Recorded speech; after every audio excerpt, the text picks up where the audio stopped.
Not for profit organisation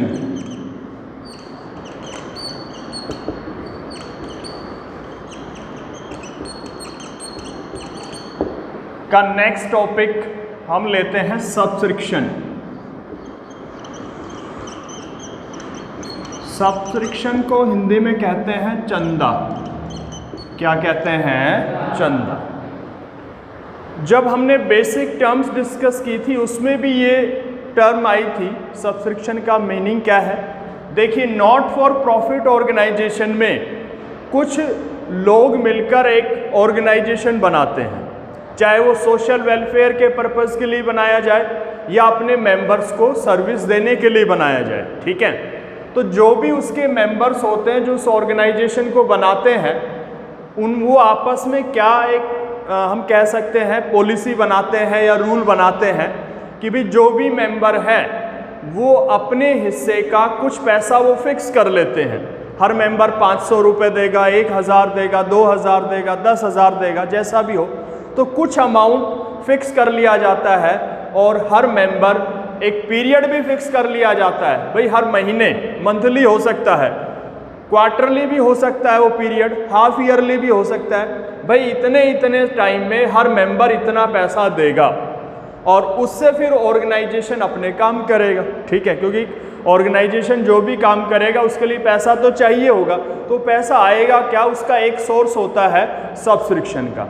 जो भी organisation के मेंबर्स होते हैं वो एक फिक्स अमाउंट रेगुलर बेसिस पे उस ऑर्गेनाइजेशन में डिपॉजिट करते हैं और उसी अमाउंट को हम क्या कहते हैं? सब्सक्रिप्शन। जैसे कोई भी ऑर्गेनाइजेशन है, मान लो कोई क्लब है, ठीक है, उसके 100 मेंबर्स हैं। कितने मेंबर्स हैं? कोई 100 लोगों ने मिलके एक क्लब बनाया हुआ है, एक क्लब के 100 मेंबर्स हैं और उन्होंने फिक्स किया हुआ है कि भाई जो एवरी मेंबर है ना वो 500 रुपीज़ मंथली देगा। कैसे देगा? क्योंकि क्लब जो एक्टिविटी करेगा उसके लिए पैसा भी चाहिएगा। वो पैसा कहाँ से आएगा? तो सबसे पहले वो खुद से ही पैसा इकट्ठा करते हैं। तो ऐसा कुछ वो अपना पॉलिसी बना के रखते हैं। तो देखिएगा 100 members at the rate of 500, ये तो हो गया 50,000 मंथली सब्सक्रिप्शन। कैसा हो गया? लेकिन जब हम अकाउंटिंग करते हैं तो होल ईयर का सब्सक्रिप्शन लेते हैं, तो ये तो मंथली हुआ, और ईयरली हम बात करें ना तो 6 लाख। कितना हुआ? तो पूरे साल का जो 6 लाख रुपया मेंबर से पैसा इकट्ठा होगा उसको हम क्या नाम देंगे? सब्सक्रिप्शन। ठीक है, आप इसको अपने वर्ड्स में समझ सकते हो, लिख सकते हो। Subscription is that amount which is paid by the members of the organisation regularly या ऑन रेगुलर बेसिस। आप अपने लैंग्वेज में लिख सकते हो। ठीक है, कि जो भी उसके मेंबर होते हैं ऑर्गेनाइजेशन के, वो एक रेगुलर बेसिस पे कुछ अमाउंट वो पे करते हैं, उसी को हम क्या कहते हैं? सब्सक्रिप्शन। ठीक है, अब इसकी अकाउंटिंग की बात हम करते हैं सब्सक्रिप्शन के बारे में। उसका अकाउंटिंग कैसे होगा? पहली चीज़, जो भी सब्सक्रिप्शन है, जितना भी सब्सक्रिप्शन आया है उस ऑर्गेनाइजेशन में ड्यूरिंग द ईयर, उसकी जानकारी हमें कहाँ से मिलेगी? Receipts and payment account. कहाँ से मिलेगी? Receipts and payment account. Receipts and payments account में लिखा होगा, या ये अकाउंट हमें बताएगा कि भाई टोटल सब्सक्रिप्शन कितना रिसीव हुआ है। तो सब्सक्रिप्शन का अमाउंट गिवन होगा, जितना भी मिला है उससे आपको ज़्यादा मतलब नहीं है। आपको तो इतना क्वेश्चन में बता दे कि भाई कितना सब्सक्रिप्शन उसको मिला है, वो बताएगा। या तो ये अकाउंट बना हुआ मिलेगा, इसमें लिखा हुआ मिलेगा रिसिप्ट साइड में, या फिर छोटा क्वेश्चन है तो आपको वैसे इन्फॉर्म कर देगा कि भाई रिसिप्ट्स एंड पेमेंट अकाउंट से पता चला कि सब्सक्रिप्शन इतने अमाउंट रिसीव हुआ है। ठीक है, तो अब सबसे पहली चीज़ तो यही आती है अकाउंटिंग में कि आप सब्सक्रिप्शन को लिखोगे कहाँ पे? क्योंकि ये अकाउंट तो आपके पास होगा या इससे रिलेटेड इन्फॉर्मेशन होगी, ये तो आपको बनाना नहीं है। ठीक है, अब उसके बाद बच क्या जाता है? Income and expenditure account. Income and और बैलेंस शीट। और क्या बच जाता है भाई? अब इनमें हम कैसे लिखेंगे, कहाँ लिखेंगे, वो समझना है। तो सब्सक्रिप्शन जो गिवन होगा उसको इनकम एंड एक्सपेंडिचर अकाउंट में लिखना चाहिए या बैलेंस शीट में, पहले तो इसको डिस्कस कर लेते हैं। अब सब्सक्रिप्शन क्या है? रिसिप्ट का आइटम है। किसका आइटम है? पैसा आता है ऑर्गेनाइजेशन के पास। ऐसे ऑर्गेनाइजेशन के पास किससे पैसा आता है? ये मेंबर से। किससे आता है? मेंबर से जो ऑर्गेनाइजेशन के पास पैसा आता है उसी को हम सब्सक्रिप्शन बोल रहे हैं। रेगुलर बेसिस पे आए। किस बेसिस पे आए? रेगुलर। तो एक तो ये रिसिप्ट है। अब रिसिप्ट के बाद हम बात करें तो ये कैपिटल नेचर की रिसिप्ट है या रेवेन्यू नेचर की रिसिप्ट है, इस पे बात आती है। अगर रेवेन्यू नेचर की रिसिप्ट होगी तो इस अकाउंट में लिखी जाएगी, कैपिटल नेचर की होगी तो कहाँ लिखी जाएगी? बैलेंस शीट में। अब उसके बारे में भी हमने डिस्कस किया था। अगर कोई भी अमाउंट रिसीव होता है या ऑर्गेनाइजेशन में आता है और वो रेगुलर बेसिस पे आए, कैसे आए? तो उसको रेवेन्यू नेचर का माना जाए। तो ये रेगुलर आने वाला अमाउंट है मेंबर से। तो इसलिए सब्सक्रिप्शन जो है वो रेवेन्यू नेचर की रिसिप्ट है। किस नेचर की? रेवेन्यू। और रेवेन्यू नेचर की जो रिसिप्ट होती है या जो भी आइटम होता है वो कहाँ लिखा जाता है? Income and expenditure account. तो पहली बात, सब्सक्रिप्शन को हमेशा इनकम एंड एक्सपेंडिचर अकाउंट में लिखना है इस चैप्टर में, ठीक है। और पैसा आ रहा है तो ये आ रहा है पैसा, वो तो इनकम होगा। तो कौन सी साइड में लिखा जाएगा इस अकाउंट में? इनकम साइड या क्रेडिट साइड बोल सकते हो आप, ठीक है। तो पहली बात तो ये थी कि सब्सक्रिप्शन को हमेशा इनकम एंड एक्सपेंडिचर अकाउंट के इनकम यानी कि क्रेडिट साइड में लिखना है। ये इसकी अकाउंटिंग की बात। अब बात आती है, खाली सब्सक्रिप्शन दे रखा हो तो इनकम एंड एक्सपेंडिचर अकाउंट में लिख के बात खत्म कर देंगे, जिक्र खत्म हो गया। लेकिन इससे रिलेटेड कुछ एडिशनल इंफॉर्मेशन भी मिल सकती है। क्या मिल सकती है? सब्सक्रिप्शन के बारे में एडिशनल इंफॉर्मेशन भी हो सकती है। और एडिशनल इंफॉर्मेशन में क्या क्या हो सकता है? सब्सक्रिप्शन का आउटस्टैंडिंग अमाउंट हो सकता है। आउटस्टैंडिंग अमाउंट कह लो या एरियर कह लो। क्या कह लो? एरियर का मतलब ही बकाया होता है, या इसके लिए एक वर्ड और यूज कर देता है, ड्यू। ड्यू का मतलब भी क्या होता है? बकाया। सब्सक्रिप्शन का कुछ अमाउंट अगर बकाया है तो उसकी जानकारी दे सकता है। भाई किसी मेंबर ने अपने हिस्से का पैसा ना दिया हो किसी कारण से, तो वो पैसा अभी बाकी पड़ा हो तो वो क्या हो गया? आउटस्टैंडिंग कह लो या एरियर कह लो या ड्यू। तो सब्सक्रिप्शन का एरियर अमाउंट गिवन हो सकता है, भाई इतना सब्सक्रिप्शन अभी भी आउटस्टैंडिंग है, बाकी है, या एरियर लिख देगा या ड्यू लिख देगा, या नॉट रिसीव्ड लिख देगा या not paid by the member से लिख देगा। किसी भी लैंग्वेज में बताए वो आपको जो सब्सक्रिप्शन का पैसा अभी बकाया है उसके बारे में जानकारी दे सकता है, ठीक है।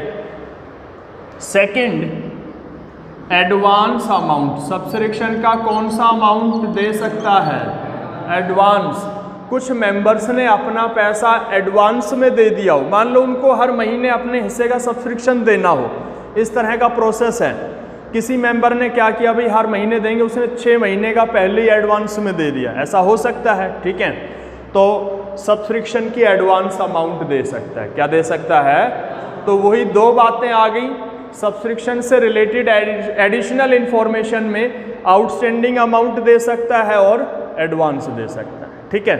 और डिटेल में चलते हैं थोड़ा सा। आउटस्टैंडिंग अमाउंट प्रीवियस ईयर की दे सकता है या करंट ईयर की दे सकता है। किसकी दे सकता है? पिछले साल का कोई बकाया हो चंदे का पैसा वो बता सकता है, जो करंट ईयर चल रहा है उसका बकाया हो वो बता सकता है। तो आउटस्टैंडिंग में दो तरह की अमाउंट आ जाती है, previous year and current year. क्योंकि नेक्स्ट ईयर का तो आउटस्टैंडिंग हो नहीं सकता, नेक्स्ट ईयर तो आया ही नहीं है अभी, तो आउटस्टैंडिंग किसका हो सकता है? प्रीवियस या करंट का, उसका बता सकता है। उसके बाद एडवांस के बारे में भी दो बातें हैं। प्रीवियस ईयर का अमाउंट एडवांस बता सकता है एंड करंट ईयर का। तो टोटल 4 तरह की एडजस्टमेंट हो गई इसमें, आउटस्टैंडिंग ऑफ प्रीवियस ईयर और आउटस्टैंडिंग ऑफ करंट ईयर। दो तो आउटस्टैंडिंग के अमाउंट हो गए। और 2 ही किसके हो गए, एडवांस। तो सब्सक्रिप्शन के बारे में ओवरऑल जो भी अमाउंट मिल सकती है क्वेश्चन में वो 5 मिल सकती है। एक तो खुद सब्सक्रिप्शन जितना मिला है उस साल का वो तो बताई गई, और उससे रिलेटेड 4 बातें और बता सकता है। प्रीवियस ईयर का अमाउंट आउटस्टैंडिंग, करंट ईयर का, प्रीवियस ईयर का एडवांस एंड करंट ईयर का। अब इन 5 की हमें ओवरऑल एडजस्टमेंट समझनी है पूरे लॉजिक के साथ, कॉन्सेप्ट के साथ, ठीक है, कि इन अमाउंट को हम कहाँ कहाँ कौन से अकाउंट में या बैलेंस शीट में दिखाएंगे और किस साइड में दिखाएंगे और क्यों दिखाएंगे, आपको समझना है, ठीक है। चलिए देखते हैं।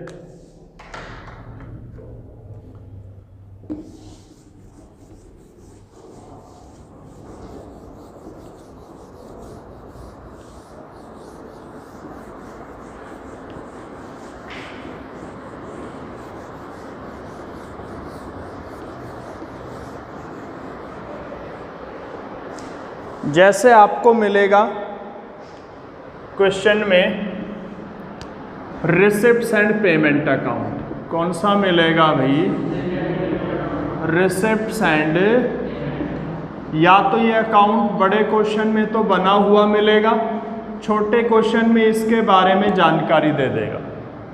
ये आपका रिसिप्ट्स एंड पेमेंट अकाउंट है।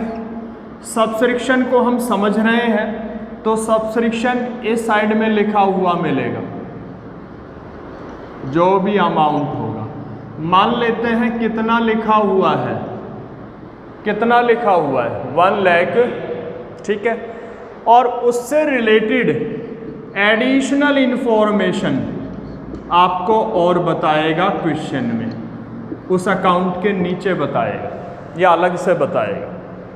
तो सब्सक्रिप्शन के बारे में एडिशनल इंफॉर्मेशन में 4 अमाउंट आती है, अभी हम डिस्कस कर रहे थे, उन चारों को लेकर समझ लेते हैं। अब जरूरी नहीं चारों हो क्वेश्चन में, उसमें से एक का भी जिक्र हो सकता है, 2 का भी, 3 का भी, चारों का भी, ठीक है। तो एक हो सकता है सब्सक्रिप्शन का क्या, आउटस्टैंडिंग अमाउंट, और कौन से ईयर का हो सकता है, सेकंड आउटस्टैंडिंग अमाउंट हो सकता है करंट ईयर का, कौन से ईयर का। नंबर 3 एडवांस अमाउंट हो सकता है, क्या हो सकता है, प्रीवियस ईयर का। और नंबर 4 एडवांस अमाउंट हो सकता है करंट ईयर का, कौन से ईयर का। अब सब्सक्रिप्शन के बारे में 5 बातें हैं, इनसे बाहर तो छठी बात मिलेगी नहीं, ठीक है। अब देखिए हमें बनाना है, अकाउंट बना के ही समझ लेते हैं। तो कौन सा अकाउंट बनाना है, इनकम एंड एक्सपेंडिचर अकाउंट, साथ साथ समझते जाएंगे और प्रैक्टिकली ये भी समझ लेंगे कि कैसे, क्यों, कहाँ लिखा जाएगा। ये आपका इनकम एंड एक्सपेंडिचर। एक हमें क्या बनाना है, बैलेंस शीट, तो उसको बना के ही समझ लेते हैं बैलेंस शीट। ये आपकी 2 चीज़ें बनेंगी, इनमें हम कहाँ और कैसे दिखाएंगे। पहले हम इस पे आते हैं, इसको क्लियर कर लेते हैं, फिर बैलेंस शीट के पॉइंट ऑफ व्यू से समझ लेंगे।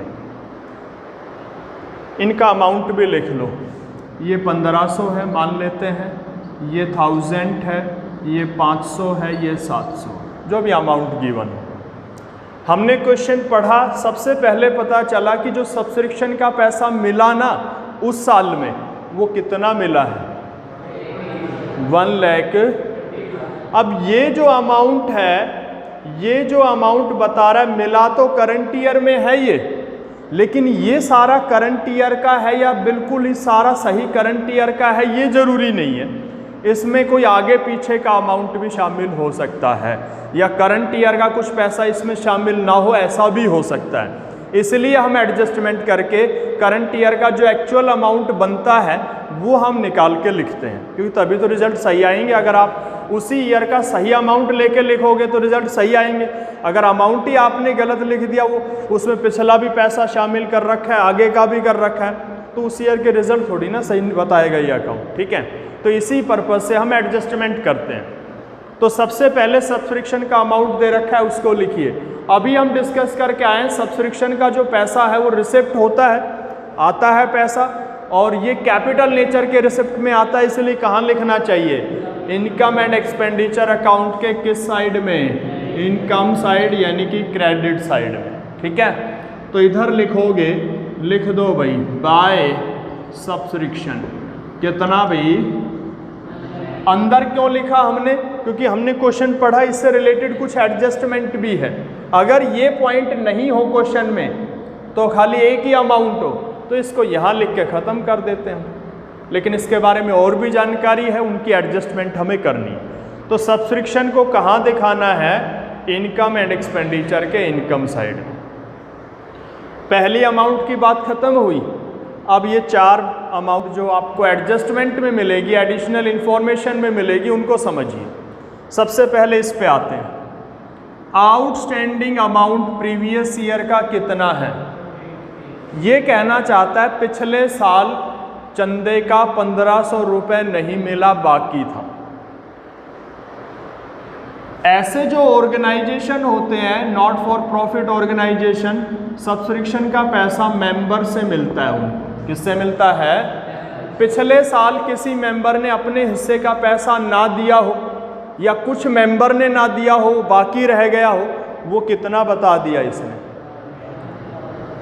तो भाई क्या होगा, पिछले साल बाकी कोई चीज़ रेगुलर होने वाली है, क्योंकि रेगुलर आने वाला पैसा, आप समझिएगा, आप स्कूल में फीस रेगुलर देते हो।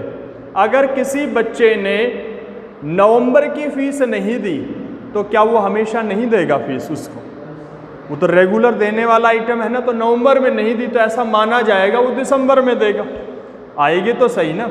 तो यहाँ पे भी सब्सक्रिप्शन जो अमाउंट है मेंबर से लगातार आने वाला अमाउंट है, तो अगर उसमें से कोई पैसा रह गया बाकी तो वो आगे आएगा। तो पिछले साल जो बाकी रह गया था, प्रीवियस ईयर जो मेंबर से पैसा नहीं मिला था, वो पैसा किस ईयर में आया होगा ऐसा माना जाएगा। कब आया होगा, करंट ईयर में आया होगा वो 1500, और आया होगा तो करंट ईयर का पैसा ये लिखा हुआ सारा जो आया है, तो 1500 इसी में शामिल होगा, होगा नहीं होगा, वो कहाँ गया। जो भी करंट ईयर में सब्सक्रिप्शन मिला है सारा, वो ये दिखा रखा है उसने। अब 1500 जो पिछले साल का बाकी था वो भी करंट ईयर में ही आया होगा, तो इसी में शामिल होगा कहीं ना कहीं। तो इसका मतलब इसमें 1500 रुपये पिछले साल के शामिल हैं, उनको अलग करना पड़ेगा तभी सही रिजल्ट आएंगे। इसलिए प्रीवियस ईयर का जो सब्सक्रिप्शन होना उसको माइनस करना है हमेशा, सब्सक्रिप्शन में से क्या करना है, माइनस।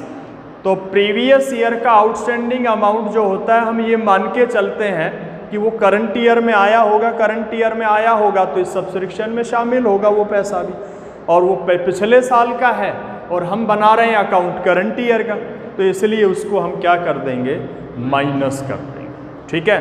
तो सब्सक्रिप्शन जब आप लिखोगे उसमें से प्रीवियस ईयर का अमाउंट आप आउटस्टैंडिंग माइनस करोगे हमेशा, ठीक है।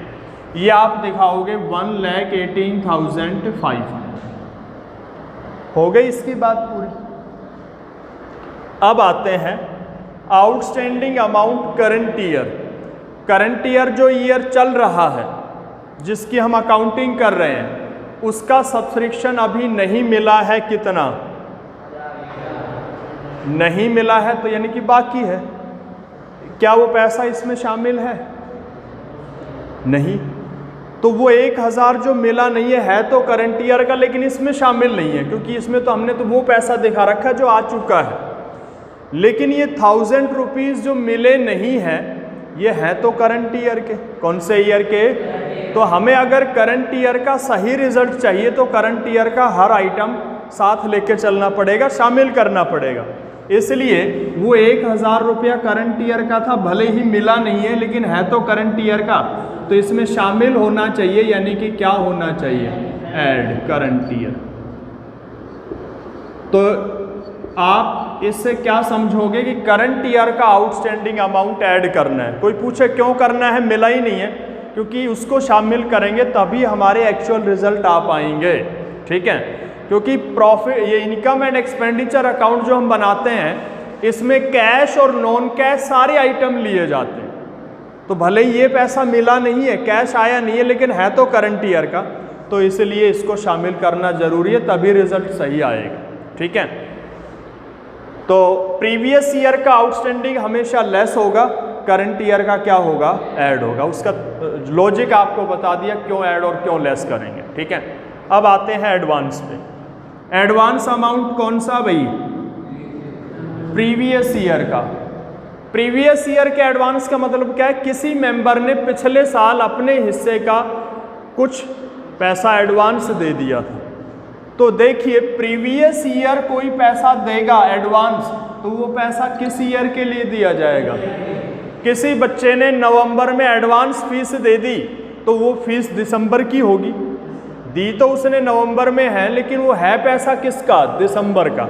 तो किसी भी मेंबर ने अगर प्रीवियस ईयर में एडवांस अमाउंट दिया है तो वो करंट ईयर का पैसा माना जाएगा। किसका माना जाएगा, तो कितने रुपए एडवांस आए थे, ये पिछले साल ही पैसा आ चुका था, लेकिन है कौन से ईयर का। क्या ये 500 रुपये इसमें शामिल है, इसमें शामिल तो है ही नहीं, क्योंकि तो पिछले साल ही मिल चुके थे, लेकिन थे वो करंट ईयर के और इसमें शामिल है नहीं। तो हमें अगर सही रिजल्ट चाहिए तो करंट ईयर का आइटम इसमें शामिल करना पड़ेगा, यानी कि एडवांस प्रीवियस ईयर। कितना भाई, 500, 1,20,000। तो प्रीवियस ईयर का एडवांस अमाउंट आपको ऐड करना है। उसका लॉजिक यही है, क्योंकि वो मिल तो पिछले साल गया था, लेकिन पैसा तो करंट ईयर का है और वो इसमें शामिल नहीं है, इसलिए इसमें हमें ऐड करना पड़ेगा। ठीक है, last advance amount current year. जो ईयर चल रहा है उस ईयर में किसी मेंबर ने कुछ पैसा एडवांस दे दिया होगा। तो करंट ईयर में जिसने एडवांस दिया है वो किसके लिए दिया है, नेक्स्ट ईयर के लिए। पैसा तो इस साल आया है तो इसमें शामिल है, इस साल ही तो दिया है उसने एडवांस अगले साल के नाम का, तो इस साल का पैसा तो सारा ये बता रहा है। तो वो 700 रुपये 700 जो है नेक्स्ट ईयर से रिलेटेड है, करंट ईयर में एडवांस दिया है तो उसका रिलेशन नेक्स्ट से हो गया।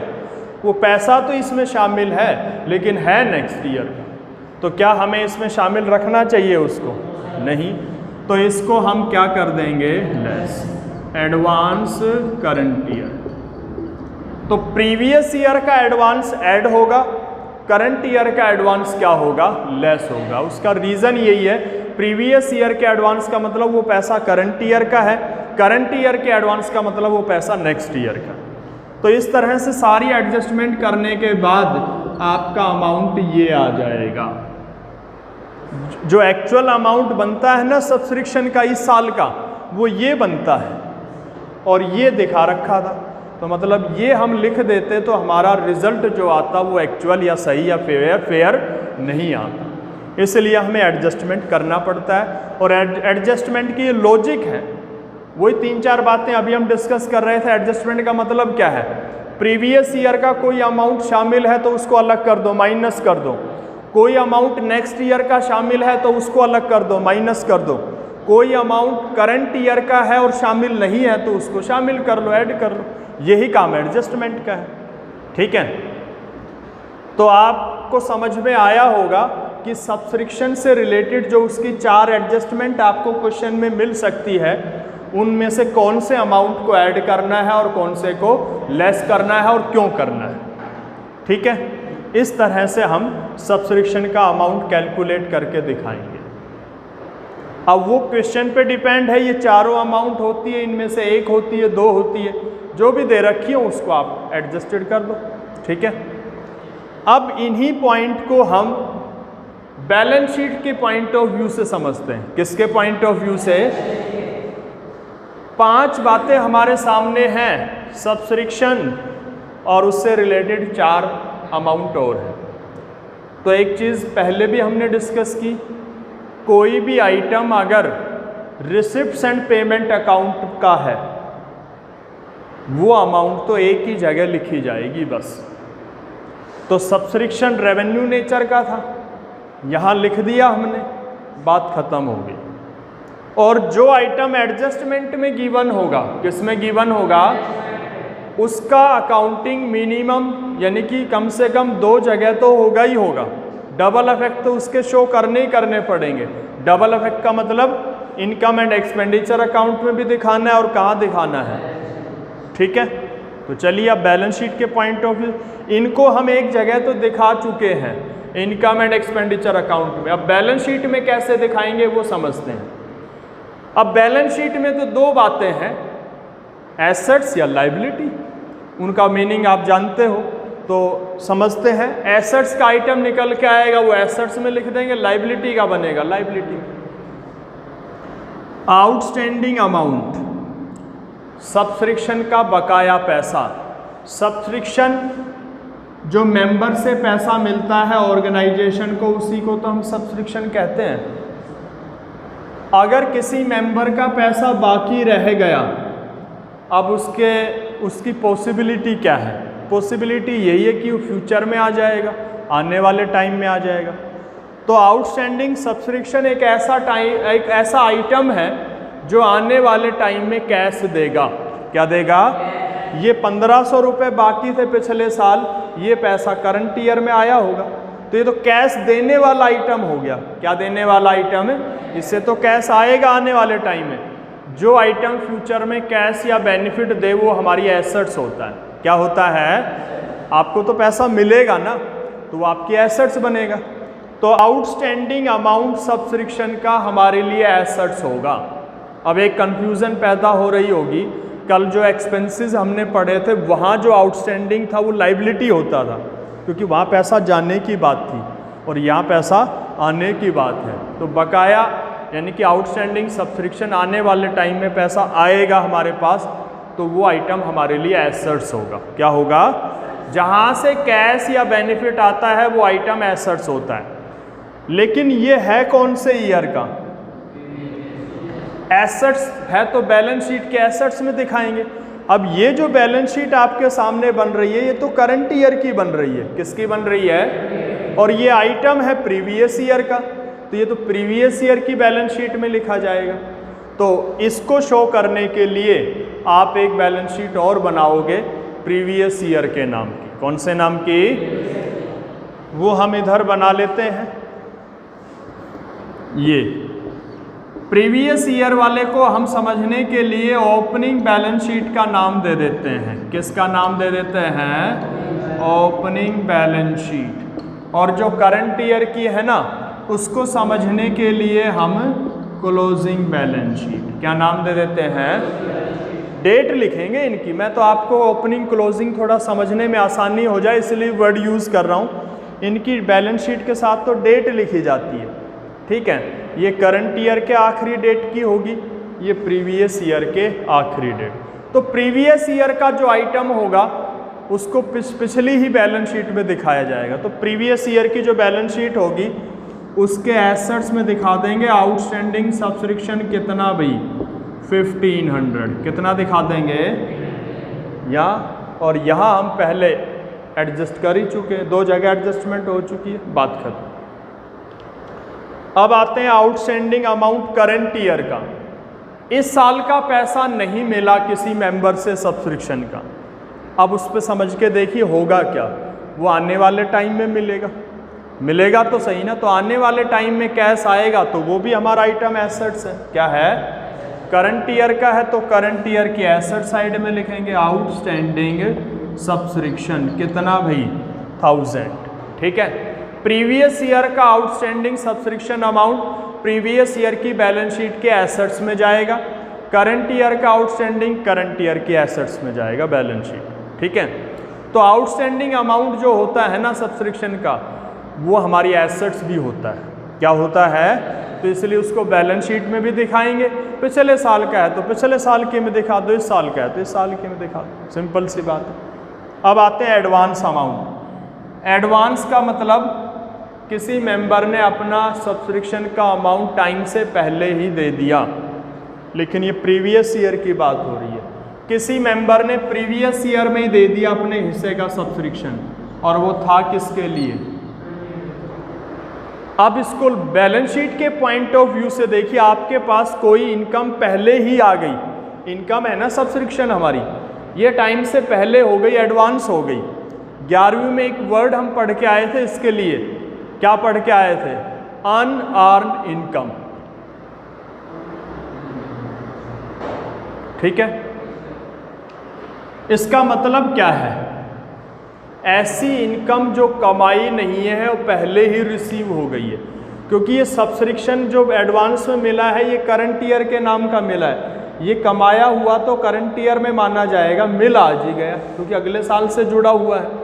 किसी बच्चे ने नवंबर में ही फीस दे दी दिसंबर की, तो पैसा तो नवंबर में आ गया लेकिन है दिसंबर का, दिसंबर तो अभी आया ही नहीं है। अगर स्कूल के पॉइंट ऑफ व्यू से देखो तो दिसंबर की फीस जो आएगी उसी टाइम में वो कमाई हुई मानी जाएगी।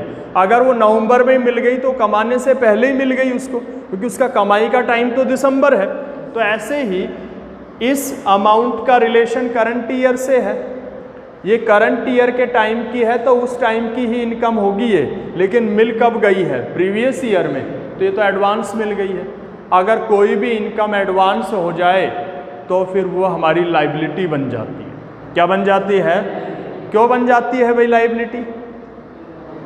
लाइबिलिटी का मीनिंग तो हमने पढ़ा है, जो पैसा देना पड़े वो लाइबिलिटी। देखिए, अगर कोई इनकम आपकी टाइम से पहले आपको मिल जाती, जब तक उसका टाइम नहीं आता है तब तक एक पॉसिबिलिटी बनी रहती है कि भी किसी कारण कोई ऐसी भी इवेंट हो जाए, कोई ऐसी सरकमस्टांसिस हो जाए, वो पैसा वापस भी करना पड़ सकता है। क्या करना पड़ सकता है? वापस।